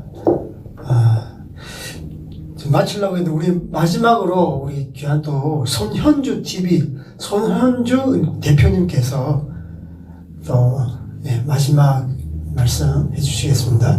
나오실 때 박수로 환영해 주세요.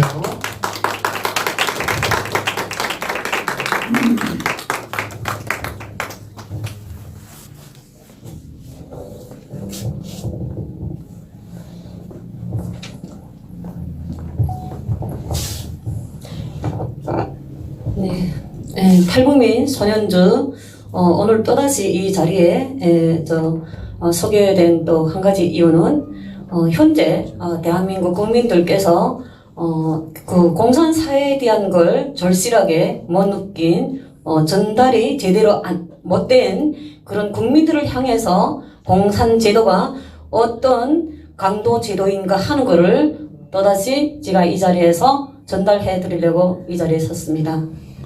예. 지금 대한민국 국민들께서 너무나 착각하는 분들이 너무 많아서 북한의 공산사회주의 제도에서 일어나는 제가 직접 보고 듣고 느끼고 체험한 산 주민으로서 그때 당시에 저에게 피눈물 나는 일부를 얘기해 드리겠습니다. 북한 사회에서 한때 수많은 사람들이 굶어 죽어 나왔을 당시에 우리는 당연히 북한 정권을 위해서 정권의 그 인간들의 그 말하는 그 교육받은 그 사상 때문에 당연히 우리는 앉아서 굶어 죽더라도 북한 사회 제도만이 지켜야 된다. 김일성, 김정일을 위해서 목숨 바쳐 우리는 무조건 남조선 계례군들과 미제 침략자들이 그 어떤 불을 지를지라도 우리는 앉아서 굶어 죽을지라도 거기에 우리는 그런 사상으로 정말 무참하게 학살된 우리 북한 인민들이 수도 없이 많습니다. 근데 저는 한 가지 일부를 얘기해 드리려고 합니다. 어느 날인가 제가 우리 옆집에 사람이 영국 과학자 분이셨는데 돌아가셨다는 말을 전달 듣게 됩니다. 어디 가셨나 하고 물어봤더니 보이지가 않아서 그렇게 우리 생활 수준보다도 잘 살던 그 집안이 갑자기 몰락되면서 아버지가 아사로 돌아가셨다는 겁니다. 아사로? 네. 그분이 연구과학자입니다. 연구과학자라면은 정말 지식인이죠. 아마 이 나라에서 살았더라 하면은 그분은 정말 아마 부자가 되지 않았을까 하는 이런 생각이 더 듭니다. 그러던 중에 너무 놀라웠던 것은 제가 그 상황을 지켜보면서 온갖 활동을 하던 과정에 저의 청년 회장이라는 그 작자로부터 감시를 받고 있다는 걸 저는 전혀 모르고 있었습니다. 왜 감시를 받고 있었는가? 살기 위해서 한동안 무당 교육을 한 적이 있습니다. 그래서 제가 어디로 다니는가 하는 걸 계속 감시하던 중에 어느 날인가 길바닥에서 나를 척보더니 너 손현주 씨가 아니야? 누구세요? 손현주 씨라는 말을 물어보기 때문에 청년 회장이라고 해서 저희 담당했던 청년 회장이 아니라 상무 그룹과 총 책임진 우두머리 중에 한 사람이었어요. 근데 이 사람이 나를 왜 추적하면서 나를 잡자고 했대는가? 저는 공산 정권에서 하라는 대로 했다가는 죽을 것 같아서 하루도 나가서 출근 안 하면은 안 되는 그런 세상에서도 제가 왜 배낭을 메고 제가 살기 위해서 뛰었을까요? 다른 국민들처럼 고지식하게 김일성 교시대로 살다가는 죽을 것 같아서 나가서 활동한 것밖에 없는데 얘네들은 저를 잡아서 교화소에다가 쳐넣으려고 이미 계획된 상황이었습니다. 그러니까 저를 끝도 없이 저에 대한 행방을 몰색하고 찾고 있는 중이라는 걸 그때 당시 처음 알게 됐습니다. 그래서 거기서 곁에 사람들이 주변 사람들이 시선을 따돌려가지고 그분이 손현주가 아니다 하니까 제가 그 어느 순간에 그 기회를 봐가지고 뛰었어요. 달아났어요. 달아나다 나니까 어디까지 달아나 갔는지 얼마나 정신없이 뛰었는지 정말 저도 모를 정도로 어느 곳에 와 있더라고요. 그래서 저는 그 인간이 이번에만 잡히면은 너는 교화석감이야 하는 그런 말을 며칠 전에도 들었습니다. 들었는데 어떻게 돼서 체포되는가 하면은 저의 친구들 때문에 저희 가장 가까웠던 친구들 때문에 제가 체포되게 되는데 그 친구들이 왜 저를 신고하면서까지 저를 신고했을까요? 이분들도 먹고 살자고 하니까 정말 모든 걸 다 내려놓고 저를 체포해서 가라는 그런 신청을 해서 신고했겠죠. 근데 그 내용을 알아보니까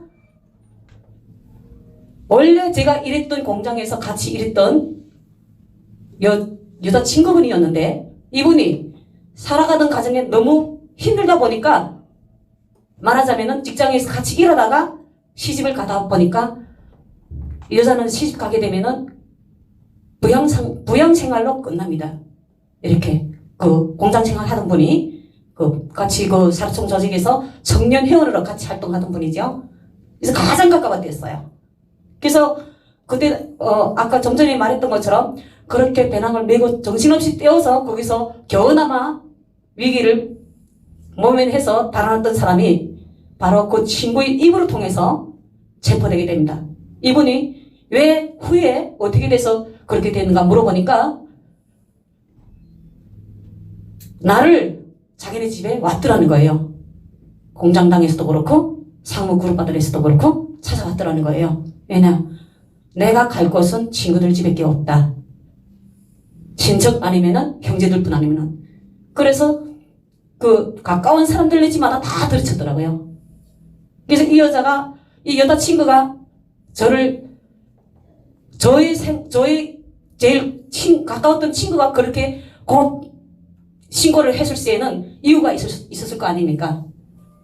그러니까 이유인 저거는 자기를 다시 그 공장에 좀 넣어주세요. 그러면 선현주 씨가 어디에 있는 걸 알려주겠어요.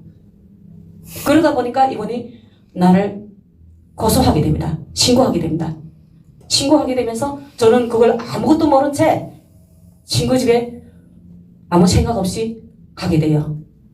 그 집에 가서 제가 숨어있던 자들한테 체포당하게 됩니다. 그날로 잡혀가서 어떻게 돼서 그 사람들이 여기 있다는 걸 어떻게 돼서 알게 되었는지 저 자신도 몰랐죠. 이후에 제가 그걸 알게 되는데 제가 있는 걸 어떻게 돼서 알고 여기까지 왔는가 다른 사람들 통해서 듣게 됩니다. 그러니까 그 친구분이 공장에 다시 입직될 수 있게끔 도와주세요. 왜? 시집 갔더니 아기를 낳고 살아봤는데 100억을 안 주고 월급을 안 주고 심지어 같이 사는 남편이 나가서 일하게 되면은 그 100억도 주고 월급도 줘야 가족을 먹여 살릴 수 있는데 시집 가면은 좀 낫겠지 하고 시집을 갔던 여자친구가 너무 시집 생활이 고통스럽고 기가 막힌 거예요. 그러다 나니까 시집 갈 때 갔던 그 온 레이블들을 줘버리고 자기가 시집 갈 때 준비했던 물건, 시집에서 그때 당시 마련했던 귀한 제품들을 몽땅 다 팔아서도 살아가다가 안 되겠으니까 결국은 이분이 그 시집을 떠나면서 달아나게 됩니다. 달아날 때 어떻게 하고 달아나는가 하는 걸 들어보세요. 아기가 그때 1살 거의 갈 때 그 정도였습니다. 아기가 엄청 예뻤어요. 그 아기를 집안에다가 그냥 두고 뛰어달아납니다. 아기를 먹이 살릴 수가 없어서 그 아기를 그 정도까지 손에서 자기 손에서 이쁘다고 젖을 먹이고 있던 아기를 왜 그 정도로 집안에서 아무것도 없는 집안에다가 그냥 두고 나왔을까요? 그 아기를 두고 나오기 전에 며칠 전에 그 아기를 업고 어느 한 농작물에 벼밭에 숨어서 기어서 어느 한 중심중부에 가서 벼마지를 따게 됩니다. 이분이 먹어서 젖이 나가야 되는데 애기한테 젖을 먹일 수 없는 상황까지 되다 보니까 그러다 보니까 그런 행위까지 하게 되는 겁니다. 그래서 낫을 몰래 가방에다 넣고 그 벼밭을 가서 벼목을 싹다 이렇게 그 싹둑 잘라서 그 가방에다 채워가지고 어느 정도 이렇게 그 벼 가지고 잘랐던 그 훔쳤던 걸 결국은 집으로 가져가서 이렇게 그 절구에다가 톡톡 쪄서 아기를 미움으로 먹이려고 그런 행위를 하고 있는 겁니다. 그렇게 그런 자기 모든 노력을 들였음에도 불구하고 아기를 살릴 수 없으니까 결국은 어느 날인가 아기를 집안에다가 그 1살 거의 1살도 못 된 아기를 거기다 두고 나옵니다. 얘가 우리 여자친구가 그러니까 이분이 그렇게 해가지고 피눈물 얼마나 흘렸겠습니까? 또 그러니까 그런 사연이 있었던 거예요. 그런데 본인이 그렇게 고통스러운데 고통스럽죠. 당연히 아기까지 두고 나올 정도면 얼마나 고통스러웠겠습니까? 그러니까 자기가 살고자 하니까 또 한쪽으로 생각하면 우리는 없죠. 제일 힘들 때 제가 저한테도 얼마 안 되었지만은 그 돈을 2,000원 얼마 갖고 있던 걸 그 친구 집에 자취가 온 사람들 다 굶어 죽고 있기 때문에 어느 날 가보니까 그래서 제가 그 친구분하고 같이 장사를 하자 해서 국수 1kg라도 벌어가지고 한 끼살이라도 하자 그런 심정으로 그 친구의 손을 잡고 제가 살려주게 됩니다. 살려주는 그런 가정이 그분의 집에서 아침 저녁으로 완전히 깊은 산골 그런 곳을 넘나들면서 감이면 감, 쌀이면 쌀, 사과면 사과 모든 걸 넘겨받아 같이 다니면서 그 친구하고 그 친구 집까지 살려주면서 제가 한동안 같이 활동하게 됩니다. 그런데 어느 날인가 장사가 잘 안 돼갖고 내리막길을 걷게 되는 거예요. 저도 팔리지가 않아갖고 팔겠다는 사람은 가뜩한데 싸먹을 사람이 없어갖고 나라가 전체적으로 배급제가 되어 있고 월급으로 다 하는 나라인데 월급을 안 주니까 전체가 다 굶어 죽는 그런 상국이 되다 보니까 그걸 싸서 먹는 사람이 있어야 팔릴 거 아닙니까? 그러다 나니까 거기서 결국은 그 친구하고 그 감이랑 샀던 걸 다시 집에다가 그 친구 집에 그 딱 장사 그 시장에 가는 거 길목에 바로 곁에 있기 때문에 그 집에다 맡겨놓고 들랑달랑 했는데 들어가서 이렇게 그걸 장사했던 거 오늘 모든 걸 다 이렇게 정리하면서 앉아서 그 친구하고 얘기할 때 그 친구의 아버지가 너무 굶단하니까 그 한때 어떤 사람인지 아십니까? 김일성한테서 선물까지 받을 정도로 TV랑 다 김일성이 보내준 TV를 가지고 있는 그렇게 힘이 한때 그렇게 셌던 집이에요. 근데 이 집에서 어떻게 돼서 그 정도까지 완전히 몰락이 돼가지고 굶어 죽기 일본 직전까지 왔을까요? 그 TV가 사람 목숨을 구원해줍니까? 돈과 배급을 정상적으로 주는 게 사람을 살리는 게 아니겠습니까? 그런데 수년 동안 그 배급과 월급을 주지 않다나니까 이 집에서도 그런 위기를 맞고 있는 거예요. 그러다 나니까 이 친구가 결국은 아버지가 뭐라고 하는지 아십니까? 야, 현주야, 그 감 하늘에도 뭐 좀 줄 수 없니? 그렇게 자존심이 강하고 자기가 제일 정말 그 강하던 분이 모든 자존심을 내려놓고 나한테 손을 내밀 때 얼마나 배고팠으면은 얼마나 굶주렸으면은 그 정도까지 저한테 손을 내밀었겠습니까? 그런데 그 제일 힘들 때 제가 그 감까지 다 이렇게 넘겨주면서 그러면 드세요. 아버지가 식사를 안 하셨는가 물어보니까 며칠 됐다는 거예요. 엄마도 있고 동생도 있고 다 있더라고요. 정말 한가하는 집이었어요.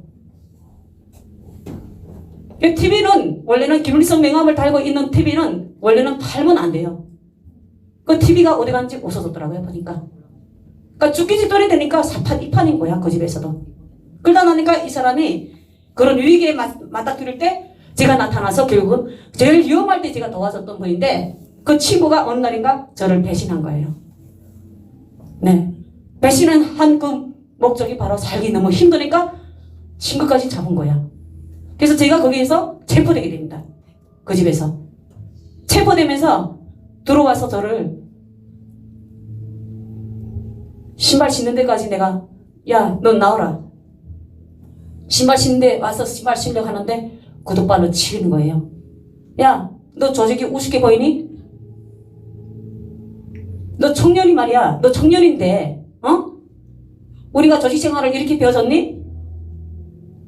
발로 차고 저를 찾아다니다 못해. 못 잡아냈으니까 그 집에 와서 장동 같은 그 집에 와서 내가 체포되니까 있다는 걸 알고 너무 격분해가지고 너를 찾아다니느라고 얼마나 힘들었는지 아니? 야, 너 때문에 공장 산업청 청년들이 지금 얼마나 고생하고 있는지 아니? 이런 식으로 저를 몰아갑니다. 그날. 그 친구 보는 앞에서 제가 폭행을 받아요. 제 사람에서 달라붙더라고요. 야, 니 때문에 공장 전체가 자유와 바람이 들어가지고 니 같은 사람이 계속 한 사람 두 사람 나지게 되면은 우리 공산 제도가 어떻게 될 것 같으냐? 내가 학교 때 사상을 어떻게 배웠니? 조직을 이탈해가지고 네 마음대로 행동하라고 공부 배웠니? 하면서 저한테 온갖 말을 다 던지는 거예요. 그래서 제가 그날 너무 어이없어가지고 저도 비록 힘든 생활하는 가정이었지만은 정말 허리띠를 졸라매고 배고픈 생활을 하면서 한 푼 두 푼 아낀 돈으로 미천을 잡아서 친구하고 같이 그렇게 걷다가 결국은 친구의 신고를 위해서 제가 체포돼가지고 정말 잔인한 폭행을 받게 됩니다. 그래서 제가 그 친구분이 여기 와 있어요. 살아서 왔더라고요. 그래서 저를 잊지 않고 저를 찾았더라고요. 국정원에서부터. 그래서 저는 그분한테 두 번까지 대상하지 않으리라 결심했던 사람이죠.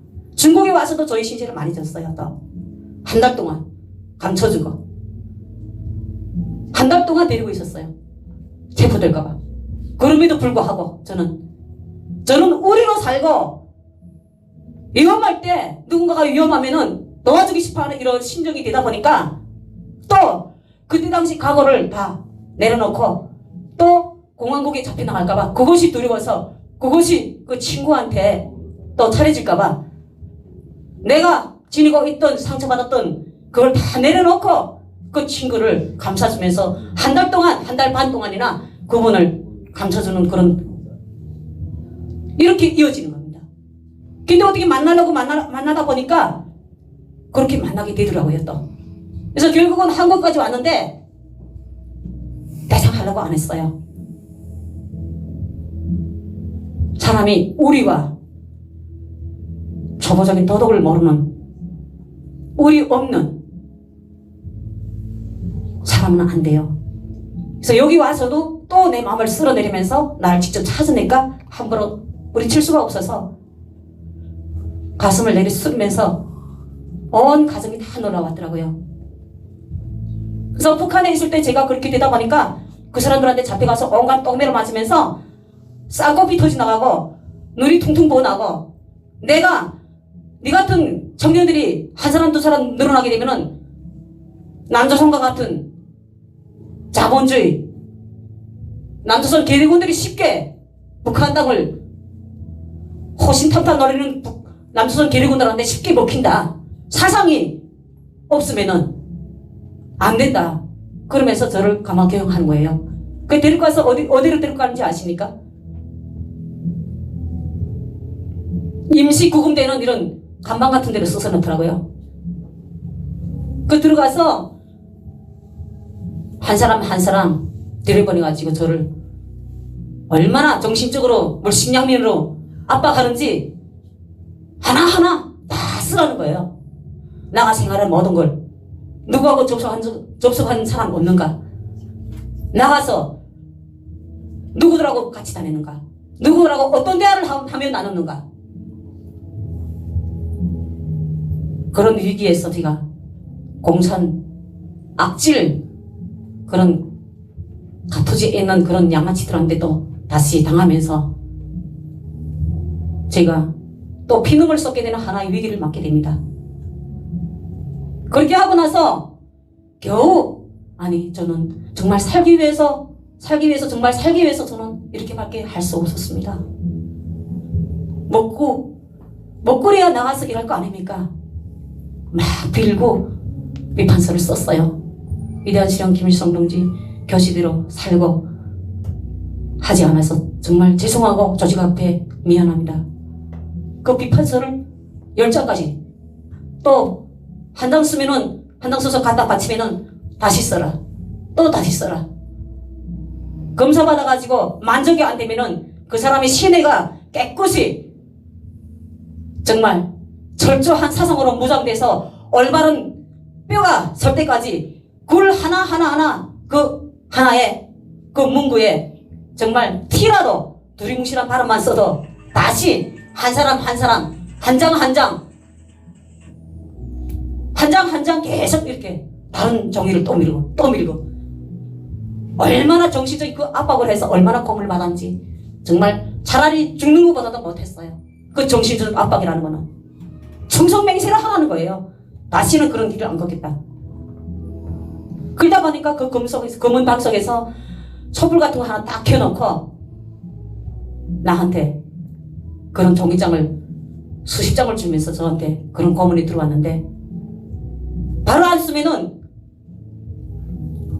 신발 구두발 신은 신발로 바로 안 썼으면은 배고 뭐고 사정이 없어요. 남자들처럼 때 그냥 야 이언나야 너 이 제대로 써라 했는데 왜 제대로 안 썼어?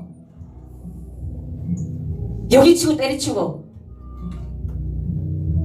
그러면서 펑펑 울면서 너무 아파가지고 그 다음에 그러니까 사람의 기를 완전히 죽여버리는 거예요. 다시 다른 생각하지 않게 그 조직과 다시 자기네 승인이 없이 마음대로 다니지 않게 그 사람의 정신 상태를 완전히 무너뜨리는 거예요. 다른 생각이 있는 그 자그마한 티라도 그런 생각을. 그러니까 어떻게 그 나라의 그 사상에 어떻게 절저하게 무장이 되지 않겠습니까? 그러다 나니까 제가 어느 날인가 언니네 집으로 가게 됩니다.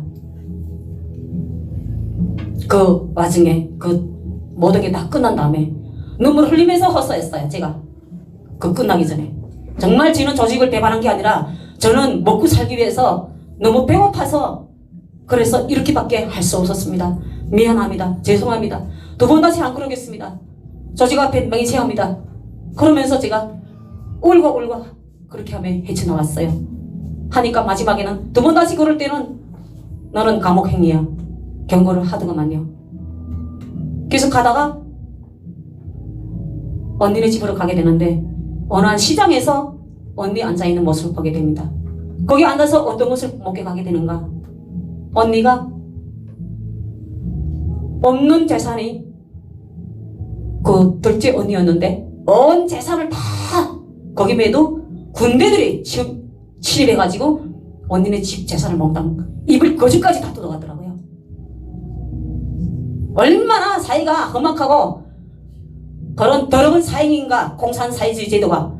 그래서 제가 이 나라 국민들이 말도 안 되는 공산제도에 대한 허망한 꿈을 가지고 있는 국민들을 향해서 자유 대한민국 국민들을 위해서 정말 우리 북한 인민들과 같은 그런 처참한 그런 위기에 닥치지 마시라고 이 자리에 나와서 호소하고 그 사람들이 한 사람 한 사람 정말 제 말이 그 사람들이 귀에 들어가서 기감이 돼서 그 사람들이 참말로 이 나라를 이 자유 대한민국을 지키는 거기에 한 사람같이 잘못되어 가는 이 나라를 위해서 함께 자유를 사랑하는 국민들과 함께 지금이라도 정말 싸워 나가 주십사 하고 저는 이 자리에서 그분들한테 호소하고 또 호소합니다. 네, 이 자리에서 시간상 관계로 다음 시간을 다음 시간을 이 자리에서 또 다시 다음 시간에서 뵙겠습니다. 네, 괜찮죠?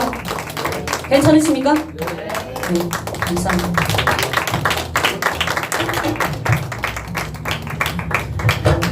장시간 동안 수고 많으셨습니다. 다음 주에는 대담 프로그램에 한번 모셔서 구체적으로 우리 북한 우리 주민들이 김일성, 김정은 이 체제 속에서 지금 있는 현 체제 속에서 어떤 고통을 겪고 있고 얼마나 그 자유가 박탈되는지에 대해서 집중적으로 한번 대담 프로그램에서 한번 나누는 시간을 한번 준비하도록 하겠습니다. 그리고 지금 우리 옆에서 이제 좀 기도회가 시작되거든요. 참석하실 분들은 옆에 자유스럽게 참석하시면 되고요.